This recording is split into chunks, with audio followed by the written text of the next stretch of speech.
Pigmentation, ਫ੍ਰੈਕਲਸ, ਔਰਤਾਂ ਦੇ ਮਸਲੇ ਵਿਚਾਰੀਆਂ, ਛਾਈਆਂ, ਕੁਝ ਤੇ ਪਰੇਸ਼ਾਨੀਆਂ ਨਾਲ ਸਾਡੇ ਇਹ ਚਿਹਰੇ ਜਿਹੜਾ ਡਾਰਕ ਹੋਣਾ ਸ਼ੁਰੂ ਹੋ ਜਾਂਦਾ ਹੈ, ਫਿਰ ਡਾਰਕ ਸਰਕਲ ਸਾਡੇ, ਉਹਨਾਂ ਦਾ ਹੁਣ ਕੋਈ ਹੱਲ ਦੱਸੋ ਕਿ ਕੋਈ ਟੋਟਕਾ ਜਿਹੜਾ ਜਾਦੂਈ ਤੌਰ ਤੇ ਅਸਰ ਕਰੇ।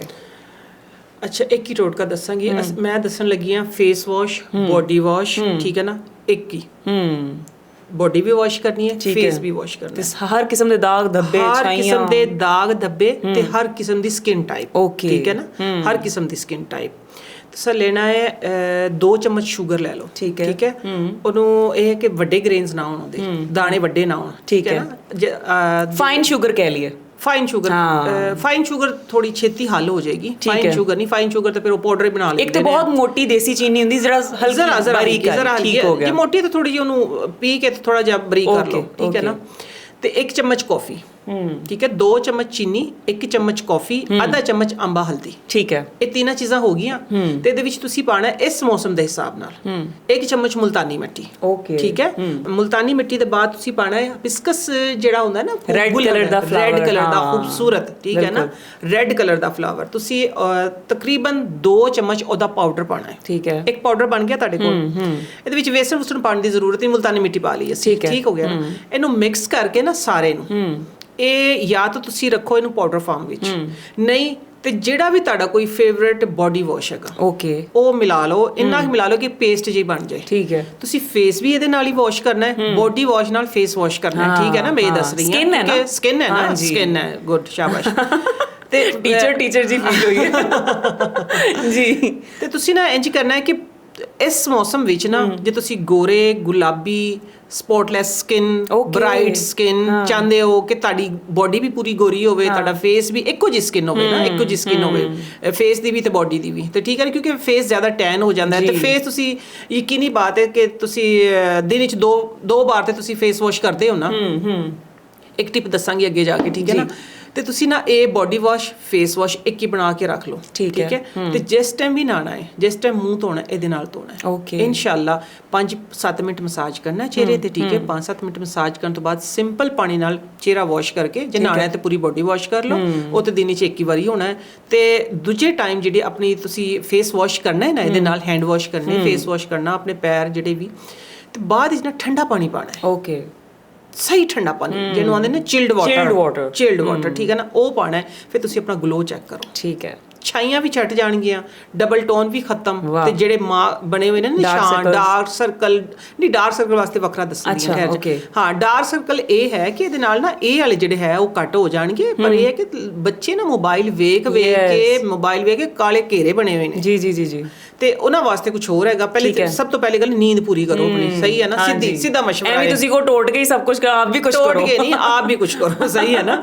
ਤੇ ਇਹ ਹੈ ਕਿ ਬਸ ਠੰਡੇ ਪਾਣੀ ਨਾਲ ਧੋਗੇ ਨਾ, ਫਿਰ ਤੁਸੀਂ ਆਪਣਾ ਗਲੋ ਚੈੱਕ ਕਰੋ, ਸਹੀ ਹੈ। ਇਸ ਤਰ੍ਹਾਂ ਦਾ ਗਲੋ ਆਏਗਾ ਨਾ, ਤੁਹਾਨੂੰ ਕੋਈ ਮੇਕਅਪ ਦੀ ਨੋ ਮੇਕਅਪ, ਠੀਕ ਹੈ ਨਾ। ਅਕਸਰ ਅਸੀਂ ਵੇਖਿਆ ਨਾ, ਵੱਡੀਆਂ ਜਿਹੜੇ ਆਰਟਿਸਟ ਹੁੰਦੇ, ਹਾਨੀਆ ਆਮਿਰ ਹੋ ਗਈ ਹੈ, ਸਜਲ ਅਲੀ, ਸਭ ਇਹ ਮੇਕਅਪ ਤੋਂ ਪਹਿਲੇ ਡਿਪ ਕੀਤਾ ਹੁੰਦਾ ਇਹਨਾਂ ਨੇ ਆਪਣਾ ਫੇਸ ਚਿਲਡ ਵਾਟਰ ਦੇ ਵਿੱਚ, ਉਹ ਇਸੇ ਮੇਕਅਪ ਵੀ ਸਟੇ ਕਰਦਾ ਹੈ, ਗਲੋ ਵੀ ਆਉਂਦਾ ਹੈ। ਮੈਂ ਹੁਣ ਮਾਸ਼ਾਅੱਲਾ ਕੋਈ 6-7-8 ਘੰਟੇ ਹੋ ਗਏ ਮੈਂ ਮੇਕਅਪ ਕੀਤਾ ਹੋਇਆ ਹੈ, ਤੇ ਸਟੇ ਕੀਤਾ ਹੋਇਆ ਹੈ। ਇਹ ਕਿ ਆਈਸਿੰਗ ਦੇ ਨਾਲ ਮਿਕਸ ਹੋਇਆ, ਲੱਗ ਨਹੀਂ ਰਿਹਾ ਕਿ ਮੇਕਅਪ ਕੀਤਾ ਹੋਇਆ ਹੈ। ਮੈਂ ਆਈਸਿੰਗ ਕਰਨੀ ਆ, ਪਹਿਲੇ ਆਈਸਿੰਗ ਕਰਨੀ ਆ। ਇਸ ਤੋਂ ਇਹ ਹੈ ਕਿ ਇੱਕ ਤਾਂ ਤੁਹਾਡੀ ਸਕਿਨ ਡੈਡ ਨਹੀਂ ਹੁੰਦੀ, ਸਕਿਨ ਖਰਾਬ ਨਹੀਂ ਹੁੰਦੀ। ਫਿਰ ਸਕਿਨ ਇਸ ਮੌਸਮ ਵਿੱਚ ਨਾ ਮੇਕਅਪ ਜਿਹੜਾ ਉਹ ਸਟੇ ਵੀ ਕਰਦਾ ਹੈ, ਤੇ ਨਾਲੇ ਸ਼ਾਈਨ ਵੀ ਆਉਂਦੀ ਟਾਈਮ ਦੇ ਨਾਲ, ਖੂਬਸੂਰਤ ਮੇਕਅਪ ਖੂਬਸੂਰਤ ਹੋ ਜਾਂਦਾ ਹੈ ਬਸ। ਅੱਛਾ, ਹੁਣ ਚੁੱਕੇ ਡਾਰਕਨੈਸ, ਦਾਗ ਧੱਬੇ, ਤੇ ਮਤਲਬ ਮੈਂ ਤੁਹਾਨੂੰ ਡਾਰਕ ਸਰਕਲ ਦੀ ਗੱਲ ਹੋ ਰਹੀ ਹੈ, ਤੇ ਮੇਰੇ ਜ਼ਿਹਨ 'ਚ ਇੱਕ ਸਵਾਲ ਆਇਆ, ਅੰਡਰ ਆਰਮਸ। ਹਾਂ, ਇਹ ਬਹੁਤ ਕਾਲੀ ਹੁੰਦੀ ਹੈ, ਬਹੁਤ ਬੜਾ ਮਸਲਾ ਹੈ। ਹਾਂਜੀ, ਫਿਰ ਜਿਹੜੀਆਂ ਵੀ ਹਿਡਨ ਪਲੇਸਿਸ ਨੇ, ਨਹੀਂ ਹੱਲ 2 ਰੁਪਏ ਵਿੱਚ ਹੈਗਾ। ਅੱਛਾ, ਓਕੇ, 2 ਰੁਪਏ ਚ ਮਸਲਾ ਅੰਡਰ ਆਰਮਸ ਬਿਲਕੁਲ ਸਫੈਦ ਹੋ ਜਾਣਗੇ। ਮੈਂ ਅਕਸਰ ਦੱਸਣੀਆਂ, ਨਈਮਾ ਆਪਾ ਦੇ ਕੋਲ ਨਾ ਵੱਡੇ ਮਸਲਿਆਂ ਦੇ ਛੋਟੇ ਆਸਾਨ ਹੱਲ ਹੁੰਦੇ ਨੇ। ਅਲਹਮਦੁਲਿਲਾ, ਮਿਹਨਤ ਕਰਨੀ ਹੈ ਤੁਹਾਡੇ ਵਾਸਤੇ, ਠੀਕ ਹੈ ਨਾ। ਬਹੁਤ ਆਸਾਨ ਹੱਲ ਹੈ। ਜਿਹੜੀ ਫਟਕੜੀ ਹੁੰਦੀ ਨਾ, ਐਲਮ ਜਿਹਨੂੰ ਆਉਂਦੇ ਨੇ, ਸਫੇਦ ਫਟਕੜੀ, ਤੁਸੀਂ ਨਾ ਇਹ ਮਹਿੰਗੇ ਡਿਓਡਰੈਂਟ ਛੱਡ ਦਿਓ, ਇਹਨਾਂ ਦੇ ਨਾਲ ਅੰਡਰ ਆਰਮ ਬਲੈਕ ਹੋ ਜਾਂਦੀ ਹੈ, ਠੀਕ ਹੈ ਨਾ। ਕੈਮੀਕਲ ਹੁੰਦਾ ਇਹਨਾਂ ਵਿੱਚ, ਠੀਕ ਹੈ ਨਾ। ਤੇ ਜਿਹੜਾ ਹੈ ਕਿ ਥੋੜੀ ਦੇਰ ਵਾਸਤੇ ਫ੍ਰੈਗਰੈਂਸ ਆਉਂਦੀ ਹੈ, ਬਾਅਦ ਸਕਿਨ ਤੁਹਾਡੀ ਖਾਸ ਤੌਰ ਤੇ ਸਕਿਨ ਤਬਾਹ ਹੋ ਜਾਂਦੀ ਹੈ। ਤੇ 2 ਰੁਪਏ ਵਾਲਾ ਡਿਓਡਰੈਂਟ ਜਿਹੜਾ ਉਹ ਇਸਤੇਮਾਲ ਕਰੋ। ਅੱਜ ਤੋਂ ਬਾਅਦ ਸਭ ਬੋਡੀ ਸਪਰੇਜ਼ ਲਗਾਉਣਾ ਛੱਡ ਦਿਓ ਬਿਲਕੁਲ ਛੱਡ ਦਿਓ। ਇਨਸ਼ਾਅੱਲਾ ਤੁਸੀਂ ਦਵਾਵਾਂ ਦਿਓਗੇ, ਠੀਕ ਹੈ ਨਾ? ਹਾਂ ਇਨਸ਼ਾਅੱਲਾ। ਜਿਹੜੇ ਬਣਾ ਰਹੇ ਉਹ ਬਦਵਾਵਾਂ ਦੇਣਗੇ ਆਪਾਂ। ਜਿਹੜੇ ਆਪਣੀ ਵੱਡੀਆਂ ਵੱਡੀਆਂ ਫੈਕਟਰੀਆਂ ਲਗਾ ਕੇ ਬੈਠੇ ਨੇ ਉਹ ਵੀ ਇਹੀ ਇਸਤੇਮਾਲ ਕਰਦੇ ਹੋਣਗੇ ਨਹੀਂ ਮਾਪਾ ਦੇ ਟੋਟ ਕੇ। ਤੁਹਾਡੇ ਵਾਸਤੇ ਬਣਾਏ ਨੇ ਸਾਰਾ ਸਭ ਕੁਝ ਜੀ। ਤੁਸੀਂ ਨਾ ਫਟਕੜੀ ਲੈ ਲੈਣੀ 5 ਰੁਪਏ ਦੀ, 5-10 ਰੁਪਏ ਦੀ, 15 ਰੁਪਏ ਦੀ, ਹੋ ਸਕਦਾ ਹੁਣ ਮਹਿੰਗੀ ਹੋ ਗਈ ਹੋਵੇ। ਤੇ ਇਹ ਹੈ ਕਿ ਥੋੜੇ ਜਿਸ ਤਰ੍ਹਾਂ 1 ਮਹੀਨੇ ਦੀ ਮੈਂ ਤੁਹਾਨੂੰ ਦੱਸ ਰਹੀ ਹਾਂ, 10 ਰੁਪਏ ਦੀ ਫਟਕੜੀ ਲੈ ਲਓ, ਠੀਕ ਹੈ? ਜਦੋਂ ਵੀ ਨਹਾਓ ਨਾ, ਸਭ ਤੋਂ ਪਹਿਲੀ ਗੱਲ ਹੈ ਕਿ ਦਿਨ 'ਚ 2 ਵਾਰ ਜ਼ਰੂਰ ਨਹਾਣਾ। ਇਸ ਮੌਸਮ ਵਿੱਚ 2 ਟਾਈਮ ਜ਼ਰੂਰ ਨਹਾਣਾ ਚਾਹੀਦਾ। ਤੇ ਫਿਰ ਤੁਸੀਂ ਇਹ ਫਟਕੜੀ ਲੈ ਕੇ ਤੇ ਚੰਗੀ ਤਰ੍ਹਾਂ ਫਟਕੜੀ ਮਲ ਲਓ। ਅੱਛਾ, ਨਾ ਸਮੈਲ ਆਏਗੀ, ਜਿਹੜੀ ਡਾਰਕਨੈਸ ਉਹ ਖਤਮ ਹੋ ਜਾਏਗੀ। ਤੇ ਫਿਰ ਤੁਸੀਂ ਇਹ ਚਾਹੁੰਦੇ ਹੋ ਕਿ ਜਿੱਥੋਂ ਦੀ ਅਸੀਂ ਲੰਘੀਏ ਤੇ ਖੁਸ਼ਬੂ ਹੀ ਖੁਸ਼ਬੂ ਆਵੇ। ਤੇ ਚੰਬੇਲੀ ਦੇ ਤੇਲ ਦੇ ਸਿਰਫ 2 ਕਤਰੇ ਆਖਰੀ ਮਗ ਵਿੱਚ ਪਾ ਕੇ ਤੇ ਮਗ ਆਪਣੇ ਉੱਤੇ ਆਪਾਂ ਉਹਦੇ ਖੁਸ਼ਬੂ ਹੀ ਖੁਸ਼ਬੂ ਆਵੇ, ਉਹਦੇ ਵਾਸਤੇ ਕੰਮ ਵੀ ਤੇ ਚੰਗੇ ਕਰਨੇ ਪੈਣਗੇ ਨਾ। ਬਾਤਨ ਚੰਗਾ ਰੱਖੋ, ਆਪਣਾ ਬਾਤਨ ਚੰਗਾ ਰੱਖੋ। ਕੋਈ ਨੇਕੀਆਂ ਵੀ ਕਰ ਲਓ ਨਾ ਨਾਲ, ਸਿਰਫ ਤੁਸੀਂ ਫਟਕੜੀ ਤੇ ਨਾ ਰਹਿ ਜਾਓ।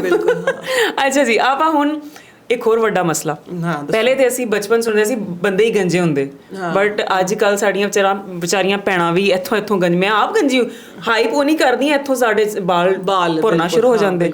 ਤੇ ਹੁਣ ਗੰਜਪਨ ਦਾ ਇਲਾਜ ਦੱਸੋ। ਤੇ ਇੱਕ ਗੱਲ ਸੱਚੀ ਦੱਸਣੀ ਹੈ, ਪੁੱਛੋ। ਮੰਜਣ ਨਹੀਂ ਵੇਚਣਾ ਇਸ ਗੱਲ 'ਚ। ਨਹੀਂ ਮੰਜਣ ਕਿਉਂ ਵੇਚਣਾ? ਉਹ ਇਹ ਗੱਲ ਕਿ ਜਿਹੜੇ ਕਹਿੰਦੇ ਨੇ ਕਿ ਟੋਟਕਿਆਂ ਨਾਲ ਜਾਂ ਆਇਲਸ ਮਾਰਕੀਟ ਦੇ ਵਿੱਚ ਵਿਕ ਰਹੇ ਨੇ ਕਿ ਤੁਹਾਡੇ ਬਾਲ ਨਵੇਂ ਸਿਰੇ ਤੋਂ ਵਾਪਸ ਆ ਜਾਣਗੇ, ਇਹ ਹੁੰਦਾ?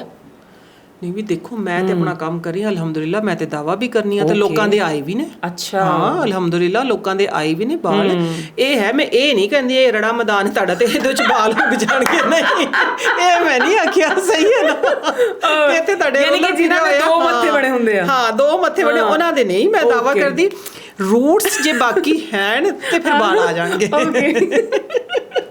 ਰੜਾ ਮੈਦਾਨ। ਅੱਛਾ, ਹੁਣੇ ਆਪਾਂ ਜੀ ਸ਼ੋਅ ਤੋਂ ਪਹਿਲੇ ਕਹਿ ਰਹੀ ਸੀ ਮੈਂ ਐਕਚੁਅਲੀ ਪੰਜਾਬੀ ਤੁਹਾਡੇ ਸ਼ੋਅ ਦੇ ਵਿੱਚ ਹੀ ਆ ਕੇ ਬੋਲਦੀ ਹਾਂ, ਮੈਨੂੰ ਪੰਜਾਬੀ ਨਹੀਂ ਬੋਲਣੀ ਆ ਸੀ, तो मैं तो बस आपके शो में ही बोली। तो हुणे रड़ा मैदान कसमे है एक पंजाबण ही सही बोल सकती है जी। रड़े मैदान ते बाल किन जाणगे दसो? ਸਾਡੇ ਵੱਡੇ ਵੱਡੇ ਸਿਆਸਤਦਾਨਾਂ ਦੇ ਰੜੇ ਮੈਦਾਨ ਨੇ, ਸਾਡੇ ਬਹੁਤ ਵੱਡੇ ਵੱਡੇ ਡਾਕਟਰਾਂ ਦੇ, इंजीनियर्स ਦੇ, इन शॉर्ट है कि बेचारे सारे बंदे। बचपन में जो हम सुनते थे ना, ओहो सॉरी, बचपन ਜਿਹੜੇ ਸੁਣਦੇ ਸੀ ਨਾ ਅਸੀਂ ਕਿ ਇਹ ਗੰਜਾ ਹੋ ਗਿਆ ਤੇ ਉਹਨੂੰ ਆਂਦੇ ਸੀ ਅਮੀਰ ਹੋ ਗਿਆ, ਠੀਕ ਹੈ ਨਾ? ਹਾਂ, ਇਹ ਬਚਪਨ ਦੀਆਂ ਗੱਲਾਂ ਨੇ। ਤੇ ਹੁਣ ਅੱਜ ਕੱਲ ਨਾ ਬੁੜੀਆਂ ਵੀ ਅਮੀਰ ਹੋ ਗਈਆਂ, ਸਾਰੇ ਪਿੱਛੇ ਇੱਧਰ ਤੱਕ ਮੱਥੇ ਹੋ ਗਏ ਸਾਰੀਆਂ ਦੇ। ਜੀ। ਤੇ ਉਹਨਾਂ ਵਾਸਤੇ ਬਹੁਤ ਹੀ ਅੱਛਾ ਜਿਹੜਾ ਹੈ ਵੀ ਮੈਂ ਤੇ ਆਪਣਾ ਦਾਵਾ ਕਰਨੀ ਆ, ਮੈਂ ਕਿਸੇ ਦੇ ਨਹੀਂ ਆਖ ਰਹੀ। ਗੱਲ ਹੈ ਕਿ ਤੁਸੀਂ ਔਨ ਕੈਮਰਾ ਇਹ ਚੀਜ਼ ਨੂੰ ਮੰਨਦੇ ਪਏ ਹੋ। ਮੈਂ ਮੰਨ ਰਹੀ ਹਾਂ, ਮੈਂ ਕਿਉਂਕਿ ਆਪਣੇ ਇਹਨਾਂ ਹੱਥਾਂ ਨਾਲ ਕੰਮ ਕਰਨੀ ਆ, ਠੀਕ ਹੈ ਨਾ? ਇਹਨਾਂ ਹੱਥਾਂ ਨਾਲ ਵੇਖ ਲਓ ਨਾ, ਮੂੰਹ ਵਿੱਚ ਹੱਥਾਂ 'ਚ ਫਰਕ ਹੈਗਾ ਚੰਗਾ ਭਲਾ। ਮੈਂ ਆਪਣੇ ਹੱਥਾਂ ਨਾਲ ਕੰਮ ਕਰਨੀ ਆ, ਸਾਰੀ ਜੜੀ ਬੂਟੀਆਂ ਸਾਫ਼ ਕਰਕੇ ਤੇਲ ਵਿੱਚ ਬਣਾ ਕੇ ਅਰਕ ਬਣਾ ਕੇ ਮੈਂ 5 ਪ੍ਰੋਸੈਸ ਕਰਨੀ ਆ ਇੱਕ ਤੇਲ ਵਾਸਤੇ ਅਲਹਮਦੁਲਿਲਾ। ਆਪਾਂ ਯਾਨੀ ਕਿ ਅੱਜ ਸਾਨੂੰ ਅੱਛੇ ਹੇਅਰ ਆਇਲ ਦੀ ਰੈਸਿਪੀ ਮਿਲਣ ਵਾਲੀ ਹੈ। ਮਿਲ ਜਾਏਗੀ, ਬਿਲਕੁਲ, ਕਿਉਂ ਨਹੀਂ ਮਿਲੇਗੀ ਇਨਸ਼ਾਅੱਲਾ ਜੀ। ਇੱਕ ਤੇਲ ਹੈ ਜਿਹੜਾ ਸੌਖਾ ਜਿਹਾ ਤੁਸੀਂ ਬਣਾ ਸਕਦੇ ਹੋ, ਹੈ ਮੇਰਾ ਜਿਹੜਾ ਮੇਰੇ ਆਪਣੇ ਆਇਲ ਨੇ ਨਾ ਬ੍ਰਾਂਡ ਦੇ, ਉਹਨਾਂ ਦਾ ਇੱਕ ਹਿੱਸਾ ਦੱਸ ਰਹੀ ਹਾਂ, ਠੀਕ ਹੈ ਨਾ? ਕਿਉਂਕਿ ਮੇਰੇ ਤੇ 3 ਪ੍ਰੋਸੈਸ ਨੇ, 3 ਪ੍ਰੋਸੈਸ ਨੇ, 3 ਪ੍ਰੋਸੈਸ ਕਰਕੇ ਇੱਕ ਤੇਲ ਬਣਦਾ ਹੈ। ਕਮਾਰ ਗੰਦਲ ਲੈ ਲਓ, ਠੀਕ ਹੈ ਨਾ? ਵੱਡਾ ਪੱਤਾ, ਜਿਹੜੀ ਉਮਰ ਹੋਵੇ ਘੱਟੋ ਘੱਟ ਕੋਈ 1 ਸਾਲ ਤੋਂ 1 ਸਾਲ 1.5 ਸਾਲ 2 ਸਾਲ, ਠੀਕ ਹੈ ਨਾ? ਫਰੈਸ਼ ਵਾਲਾ ਨਹੀਂ, ਉਹ ਘੱਟ ਫਾਇਦਾ ਦੇਗਾ ਫਿਰ, ਠੀਕ ਹੈ ਨਾ? ਇਸ ਵਾਸਤੇ ਅਸੀਂ ਸਪੈਸ਼ਲ ਆਪਣੇ ਪਲਾਂਟ ਜਾਂ ਸਪੈਸ਼ਲ ਅਸੀਂ ਸੋਰਸ ਕਰਨੇ ਆ, ਠੀਕ ਹੈ? ਤੇ ਤੁਸੀਂ ਨਾ ਜਿਸ ਤਰ੍ਹਾਂ ਇੰਨਾ ਲੰਬਾ ਹੈ ਨਾ ਪੱਤਾ, ਇੱਕ ਸਾਈਡ ਤੋਂ ਪਾਕਟ ਬਣਾ ਲਓ, ਠੀਕ ਹੈ ਨਾ? ਕੱਟ ਲਿਆ, ਕੱਟ ਕੇ ਤੇ ਉਹਦੇ ਵਿੱਚ ਫੋਕ ਨਾਲ ਇੰਜ ਮਾਰ ਕੇ ਚੰਗੀ ਤਰ੍ਹਾਂ। ਤੇ ਜਿਹੜੇ ਮੇਥਰੇ ਹੁੰਦੇ ਨਾ ਮੋਟੇ ਵਾਲੇ, ਇੱਕ ਤਾਂ ਹੁੰਦਾ ਮੇਥੀ ਦਾਣਾ, ਮੇਥਰੇ, ਠੀਕ ਹੈ ਨਾ? ਉਹਦੇ ਵਿੱਚ ਭਰ ਕੇ, ਠੀਕ ਹੈ, 3-4 ਪੱਤੇ ਲੈ ਲਓ ਇਕੱਠੇ, ਠੀਕ ਹੈ? ਤਾਂ ਬਸ ਭਰ ਕੇ ਤਾਂ ਤੁਸੀਂ ਨਾ ਰੱਖ ਕੇ ਭੁੱਲ ਜਾਓ ਟੀ-ਸ਼ਰਟ ਵਿੱਚ, ਜਿਸ ਤਰ੍ਹਾਂ ਅਗਰ ਜਿੱਦਾਂ ਤੁਸੀਂ ਲੋਕਾਂ ਦਾ ਉਧਾਰ ਲੈ ਕੇ ਭੁੱਲ ਜਾਂਦੇ ਹੋ, ਉਂਝ ਹੀ ਅਸੀਂ ਇਹਨਾਂ ਨੂੰ। ਹਾਂ, ਨਹੀਂ ਇਹ 3 ਦਿਨ ਬਾਅਦ ਯਾਦ ਕরেं ਤੇ ਫੰਗਸ ਲੱਗ ਜਾਏਗੀ। 3 ਦਿਨ ਬਾਅਦ ਨਾ ਤੁਸੀਂ ਵੇਖੋਗੇ ਨਾ, ਜਿਹਨੂੰ ਆਂਦੇ ਨੇ ਸਪਰਾਊਟ, ਥੋੜੇ ਜਿਹਾ ਉੱਗ ਜਾਏਗਾ, ਠੀਕ ਹੈ ਨਾ? ਤਕਰੀਬਨ ਤੁਸੀਂ ਵੇਖੋਗੇ 1-1 ਇੰਚ ਸਾਰਾ ਮੇਥੀ ਦਾਣਾ, ਉਹ ਗਰੋ ਕਰ ਗਿਆ, ਉਹ ਮੇਥੀ ਦਾਣਾ ਕੱਢ ਲਓ। ਇਹ ਇੱਕ ਸਪੈਸ਼ਲ ਦਵਾ ਬਣਦੀ, ਉਹ ਵੀ ਮੈਂ ਤੁਹਾਨੂੰ ਬਾਅਦ ਵਿੱਚ ਦੱਸਾਂਗੀ ਕਿਸ ਮਰਜ਼ ਦੀ ਦਵਾ ਹੈ, ਠੀਕ ਹੈ ਨਾ? ਤੇ ਇਹ ਫਿਲਹਾਲ ਅਸੀਂ ਦੱਸ ਰਹੇ ਹਾਂ ਕਿ ਜਿਹੜਾ ਤੁਹਾਡਾ ਸਾਰੇ ਗੰਜ ਹੈ, ਹਾਂਜੀ, ਬਾਲਨੈਸ ਵਾਸਤੇ ਸਪੈਸ਼ਲ ਆਇਲ ਦੱਸ ਰਹੇ ਹਾਂ। ਤੇ ਤੁਸੀਂ ਇੰਜ ਕਰਨਾ, ਸਰਸੋਂ ਦਾ ਤੇਲ ਲੈ ਲਓ, ਤਿਲ ਦਾ ਤੇਲ ਲੈ ਲਓ, ਠੀਕ ਹੈ? ਜੋ ਵੀ ਮਰਜ਼ੀ, ਜੋ ਅੱਛੇ ਤੇਲ, ਜਿਹਦੇ ਗਿਰੀ ਦਾ ਤੇਲ ਹੋ ਸਕਦਾ ਹੈ, ਬਦਾਮ ਦਾ ਤੇਲ, ਬਦਾਮ ਦਾ ਹੋ ਸਕਦਾ ਹੈ, ਠੀਕ ਹੈ ਨਾ? ਲੇਕਿਨ ਬਦਾਮ ਦਾ ਤੇਲ ਨਾ ਪਕਾਣਾ ਨਹੀਂ ਚਾਹੀਦਾ, ਠੀਕ ਹੈ ਨਾ? ਇਹ ਵੀ ਮੈਂ ਤੁਹਾਨੂੰ ਇੱਕ ਟਿਪ ਦੱਸ ਰਹੀ ਹਾਂ, ਬਦਾਮ ਦਾ ਤੇਲ ਨਾ ਪਕਾਣਾ ਨਹੀਂ ਚਾਹੀਦਾ, ਠੀਕ ਹੈ ਨਾ? ਉਹ ਡਾਇਰੈਕਟ ਇਸਤੇਮਾਲ ਕਰੋ, ਉਹਦੇ ਸਾਰੇ ਜਿੰਨੇ ਵੀ ਨਿਊਟ੍ਰੀਐਂਟਸ ਹੁੰਦੇ ਨੇ ਸਾਰੇ ਜਲ ਜਾਂਦੇ, ਠੀਕ ਹੈ ਨਾ? ਗਿਰੀ ਦਾ ਤੇਲ ਲੈ ਲਓ, ਠੀਕ ਹੈ। ਉਹਦੇ ਵਿੱਚ ਤੁਸੀਂ ਜਿਸ ਤਰ੍ਹਾਂ 1 ਪਾਉ ਤੇਲ ਲੈ ਲਿਆ ਤੇ ਤਕਰੀਬਨ 2 ਚਮਚ ਦਾ ਜਿਹੜਾ ਸਪਰਾਊਟ, ਜੇ ਤੁਹਾਡਾ ਪੱਤਾ ਵੱਡਾ ਹੈ, ਠੀਕ ਹੈ ਨਾ, ਤੇ 2 ਚਮਚ ਜੇ ਆ ਗਏ ਮੇਥੀ ਦਾਣਾ, ਤੇ ਸਪਰਾਊਟ ਉਹਦੇ ਜੇ ਬਣ ਜਾਣਗੇ ਨਾ 1 ਮੁੱਠੀ, ਠੀਕ ਹੈ ਨਾ, 1 ਮੁੱਠੀ ਸਪਰਾਊਟ ਉਹਦੇ ਵਿੱਚ ਪਾ ਕੇ ਤੇ ਲੋ ਫਲੇਮ ਤੇ ਰੱਖ, ਮੈਂ ਸਮਝ ਗਈ, ਰੱਖ ਕੇ ਭੁੱਲ ਜਾਓ, ਹਾਂ ਰੱਖ ਕੇ ਭੁੱਲ ਜਾਓ, ਠੀਕ ਹੈ ਨਾ। ਤਕਰੀਬਨ 1.5-2 ਘੰਟੇ ਲੱਗਣਗੇ, ਉਹ ਬਿਲਕੁਲ ਖੁਸ਼ਕ ਹੋ ਜਾਏਗੀ। ਅੱਛਾ, ਹਾਂ, ਉਹਨੂੰ ਬਸ ਫਿਰ ਗਰਮ ਨੂੰ ਭੁੰਨ ਕੇ ਰੱਖ ਲਓ ਤੇ ਉਹ ਤੇਲ ਲਗਾਓ, ਇਨਸ਼ਾਅੱਲਾ ਉਕਾਸ਼ਾ ਜਿਸ ਤਰ੍ਹਾਂ ਦੇ ਵਾਲ ਹੋ ਜਾਣਗੇ ਤੁਹਾਡੇ। ਥੈਂਕ ਯੂ ਸੋ ਮਚ ਆਬਾ। ਅੱਛਾ, ਤੁਸੀਂ ਕਹਿ ਰਹੇ ਸੀ ਕਿ ਕੋਈ ਇਹਦੇ ਨਾਲ ਹੀ ਇੱਕ ਹੋਰ ਦਵਾਈ ਵੀ ਬਣਦੀ ਕੋਈ ਖਾਸ ਮਕਸਦ ਵਾਸਤੇ, ਉਹ ਕੀ ਹੈ? ਮਕਸਦ ਵਾਸਤੇ ਮੈਂ ਆਪ ਇਸਤੇਮਾਲ ਕੀਤੀ ਹੋਈ ਹੈ ਅਲਹਮਦੁਲਿਲਾ। ਸਾਰਿਆਂ ਨੂੰ ਪਤਾ ਮੈਂ ਇੱਕ ਨਾ ਸ਼ੂਗਰ ਦੀ ਮਰੀਜ਼ ਆ ਪਿਛਲੇ 7 ਸਾਲ ਤੋਂ। ਅੱਛਾ, ਇਹ ਪਹਿਲੀ ਗੱਲ ਤੇ ਇਹ ਲੋਕ ਨਾ ਦਿਲ ਹਾਰ ਜਾਂਦੇ, ਬੀਪੀ ਮੈਂ ਨਹੀਂ ਹਾਰਦੀ ਅਲਹਮਦੁਲਿਲਾ। ਬਲਕਿ ਦੇਖੋ ਇਹ ਤੇ ਹੁਣ ਬਹੁਤ ਛੋਟੀਆਂ ਬਿਮਾਰੀਆਂ ਹੋ ਗਈਆਂ, ਇਹ ਤੇ ਛੋਟੀ ਬਹੁਤ ਪਿੱਛੇ ਰਹਿ ਗਈ। ਬੱਚਿਆਂ ਨੂੰ ਸ਼ੂਗਰ ਹੋਈ ਪਈ ਹੈ, ਬੀਪੀ ਦੇ ਪ੍ਰੋਬਲਮ ਨੇ। ਸਾਡਾ ਲਾਈਫ ਸਟਾਈਲ ਹੀ ਨਾ ਠੀਕ, ਬਲਕਿ ਚੰਗੀ ਗੱਲ ਹੈ ਸ਼ੂਗਰ ਦੀ। ਸਾਡੇ ਆਪਣੇ ਘਰ 'ਚ ਬਹੁਤ ਹੋਣਗੇ ਸ਼ੂਗਰ ਪੇਸ਼ੈਂਟ। ਲਾਈਫ ਸਟਾਈਲ ਸਾਡਾ ਠੀਕ ਨਹੀਂ ਹੈਗਾ, ਨਾ ਸਾਡਾ ਖਾਣੇ ਦਾ ਸਟਾਈਲ ਠੀਕ ਹੈਗਾ, ਤੇ ਇਸ ਵਾਸਤੇ ਸ਼ੂਗਰ ਹੀ ਨਹੀਂ ਹੋਈ, ਨਾ ਵਰਕਆਊਟ ਹੈਗਾ, ਠੀਕ ਹੈ ਨਾ। ਤੇ ਜਿਹੜੇ ਸਪਰਾਊਟ ਬਣ ਗਏ ਨੇ ਨਾ, ਇਹ ਸਪਰਾਊਟ ਤੁਸੀਂ ਨਾ ਫ੍ਰਿਜ ਵਿੱਚ ਰੱਖ ਲਓ, ਠੀਕ ਹੈ ਨਾ। ਸਵੇਰ ਉੱਠੋ ਨਾ, ਜਦੋਂ ਨਾਸ਼ਤਾ ਕਰਨਾ ਹੈ, ਨਿੰਮ ਗਰਮ ਪਾਣੀ ਦਾ 1 ਗਿਲਾਸ ਗੁਨਗੁਣਾ ਪਾਣੀ ਹੋਵੇ, ਠੀਕ ਹੈ ਨਾ, ਤੇ 1 ਚੁਟਕੀ ਵਿੱਚ ਕੋਈ 5 7 8 ਜਿੰਨੇ ਵੀ ਆ ਜਾਣ, ਠੀਕ ਹੈ ਨਾ, ਉਹਨੂੰ ਲੈ ਕੇ ਚਬਾ ਕੇ ਤੇ ਪਾਣੀ ਪੀ ਲਓ, ਤੇ ਅੱਧੇ ਘੰਟੇ ਵਾਕ ਕਰ ਲਓ। ਇਨਸ਼ਾਅੱਲਾ ਤੁਹਾਡੀ ਸ਼ੂਗਰ ਤੁਸੀਂ ਵੇਖੋਗੇ ਕਿ ਕਿਵੇਂ ਨੀਚੇ ਆਉਂਦਾ ਹੈ ਗ੍ਰਾਫ। ਵਾਹ, ਇਹ ਬਹੁਤ ਵੱਡੀ ਦਵਾਈ ਹੈ, ਬਹੁਤ ਵੱਡੀ ਦਵਾਈ ਹੈ। ਇਹ ਮੈਂ ਸਭ ਤੋਂ ਪਹਿਲਾਂ ਜਿਹੜੇ ਮੈਂ ਸ਼ੁਰੂ ਚ ਇਲਾਜ ਕੀਤੇ ਸੀ ਨਾ, ਉਹਨਾਂ ਵਿੱਚ ਇਹ ਇਲਾਜ ਸੀ। ਇਹ ਤੇਲ ਵਿੱਚ ਮੈਂ ਹੁਣ ਪਾਉਣ ਲੱਗੀ ਆ, ਜਿਹੜੇ ਅਲਹਮਦੁਲਿਲਾ ਬਾਲ ਉਗਾਉਣ ਵਿੱਚ ਵੀ, ਕਿਉਂਕਿ ਬਹੁਤ ਬੜਾ ਕਿਰਦਾਰ ਇਹਦਾ, ਬਹੁਤ ਅੱਛੇ ਬਾਲ ਹੋ ਜਾਣਗੇ। ਅੱਛਾ, ਆਪਾਂ ਹੁਣ ਇੱਕ ਹੋਰ ਮਿਥ ਹੈ, ਆਈ ਡੋਨਟ ਨੋ ਮਿਥ ਹੈ ਕਿ ਨਹੀਂ, ਤੁਹਾਡੇ ਸਾਹਮਣੇ ਨਹੀਂ ਕਹਿਣਾ ਚਾਹੀਦਾ, ਪਿਆਜ਼ ਦਾ ਜਿਹੜਾ ਪਾਣੀ ਹੁੰਦਾ ਹੈ, ਕਹਿੰਦੇ ਉਹ ਵੀ ਲਗਾਉਣ ਨਾਲ ਆ ਜਾਂਦੇ। ਇਹ ਮਿਥ ਨਹੀਂ ਹੈਗੀ, ਇਹ ਹਕੀਕਤ ਹੈਗੀ। ਅੱਛਾ, 100%। ਓਕੇ, ਅਲਹਮਦੁਲਿਲਾ। ਤੁਸੀਂ ਅਜ਼ਮਾ ਕੇ ਵੇਖੋ, ਕੋਈ 2-3-4% ਕੋਈ ਲੋਕ, ਇਹ ਦੇਖੋ ਹਰਬਲ ਚੀਜ਼ਾਂ ਨੇ ਨਾ ਜਿਹੜੀਆਂ, ਨੁਕਸਾਨ ਨਹੀਂ ਦਿੰਦੀਆਂ। ਇਹ ਜ਼ਰੂਰੀ ਨਹੀਂ ਹਰ ਇੱਕ ਨੂੰ ਹਰ ਤਰ੍ਹਾਂ ਦਾ ਫਾਇਦਾ ਦੇ। ਤੁਹਾਡੀ ਆਪਣੀ ਬੋਡੀ, ਤੁਹਾਡਾ ਆਪਣਾ ਮਿਜ਼ਾਜ ਬੋਡੀ ਦਾ, ਜਿਸ ਤਰ੍ਹਾਂ ਦੀ ਤੁਹਾਡੀ ਆਪਣੀ ਤਬੀਅਤ, ਠੀਕ ਹੈ ਨਾ, ਜ਼ਰੂਰੀ ਨਹੀਂ ਕਿ ਹਰ ਬੰਦੇ ਨੂੰ ਹਰ ਸ਼ੈ ਸੂਟ ਕਰ ਜਾਏ। ਤੇ ਤੁਸੀਂ ਇਹ ਲਗਾਓ, ਇਹ 100% ਸੂਟ ਕਰਦਾ ਹੈ। ਤਰੀਕਾ ਦੱਸ ਦਿਓ ਇਹਦਾ। ਤਰੀਕਾ ਦੱਸ ਦੇਣੀ ਆ, ਬਹੁਤ ਸੌਖਾ ਹੈ ਇਹ ਤੇ। ਅਲਹਮਦੁਲਿਲਾ ਮੈਂ ਦੱਸਿਆ ਸੀ ਨਾ, ਜਿਨ੍ਹਾਂ ਨੂੰ ਵਿਚਾਰਿਆਂ ਨੂੰ ਕੈਂਸਰ ਦੀ ਵਜ੍ਹਾ ਤੋਂ ਜਿਹਨਾਂ ਬਾਲ ਲੱਥ ਗਏ ਸੀ ਸਾਰੇ, ਉਹਨਾਂ ਦੇ ਵੀ ਬਾਲ ਮਾਸ਼ਾਅੱਲਾ ਮਾਸ਼ਾਅੱਲਾ ਉਕਾਸ਼ਾ ਤੇਰੀ ਤਰ੍ਹਾਂ ਬਾਲ ਨੇ ਮਾਸ਼ਾਅੱਲਾ, ਮਾਸ਼ਾਅੱਲਾ ਪਹਿਲੀ ਆਖਿਆ, ਠੀਕ ਹੈ ਨਾ। ਬਹੁਤ ਸੌਖਾ ਤਰੀਕਾ ਹੈ। ਪਿਆਜ਼ ਲੈ ਕੇ ਨਾ, ਲਾਲ ਪਿਆਜ਼, ਠੀਕ ਹੈ ਨਾ, ਜਿਹੜਾ ਲਾਲ ਪਿਆਜ਼ ਹੁੰਦਾ ਹੈ, ਠੀਕ ਹੋ ਗਿਆ, ਉਹਨੂੰ ਕੱਦੂਕਸ਼ ਕਰਕੇ ਜਾਂ ਗ੍ਰਾਈਂਡ ਕਰਕੇ, ਜਿਸ ਤਰ੍ਹਾਂ ਕਿਸ ਤਰ੍ਹਾਂ ਵੀ, ਪਾਣੀ ਨਹੀਂ ਪਾਣਾ, ਉਹਦਾ ਆਪਣਾ ਪਾਣੀ ਹੋਵੇ। 4 ਚਮਚ ਪਾਣੀ ਹੋ ਗਿਆ, 3 ਚਮਚ ਪਾਣੀ ਹੋ ਗਿਆ, ਜਿੰਨਾ ਵੀ, ਠੀਕ ਹੈ ਨਾ। ਤੇ ਤੁਸੀਂ ਨਾ ਖਾਲਿਸ ਕੋਕੋਨਟ ਆਇਲ, ਠੀਕ ਹੈ, ਗਿਰੀ ਦਾ ਤੇਲ, ਠੀਕ ਹੈ ਨਾ, ਉਹ ਵਿੱਚ ਪਾ ਕੇ ਥੋੜਾ ਜਿਹਾ ਕੈਸਟਰ ਆਇਲ, ਠੀਕ ਹੈ। ਕੈਸਟਰ ਆਇਲ ਮੀਨਸ ਕਿ ਜੇ ਤੁਸੀਂ 1 ਚਮਚ ਲਿਆ ਹੈ ਨਾ, ਇੱਕ ਸਿਰ ਵਾਸਤੇ 1 ਚਮਚ ਬੜਾ ਹੈ ਤੇਲ, ਠੀਕ ਹੈ ਨਾ, ਇੱਕ ਟਾਈਮ ਵਾਸਤੇ 2 ਚਮਚ ਪਿਆਜ਼ ਦਾ ਪਾਣੀ, 1 ਚਮਚ ਗਿਰੀ ਦਾ ਤੇਲ, ਤੇ 1 ਚਮਚ ਅੱਧੀ ਚਮਚ ਕੈਸਟਰ ਆਇਲ, ਠੀਕ ਹੈ। ਭਾਵੇਂ ਤੁਹਾਡਾ ਗੰਜਾ ਸਾਰਾ ਹੈ, ਠੀਕ ਹੈ। ਰੜਾ ਮੈਦਾਨ ਜਿਹੜਾ ਸੀ, ਰੜਾ ਮੈਦਾਨ ਚ ਪਾ ਕੇ ਚੰਗੀ ਚੰਪੀ ਕਰੋ, ਵਾਵਾ ਢੋਲ ਵਜਾਓ ਤੇ ਵਾਲ ਆ ਜਾਣਗੇ। ਇਨਸ਼ਾਅੱਲਾ, ਇਨਸ਼ਾਅੱਲਾ, ਇਨਸ਼ਾਅੱਲਾ।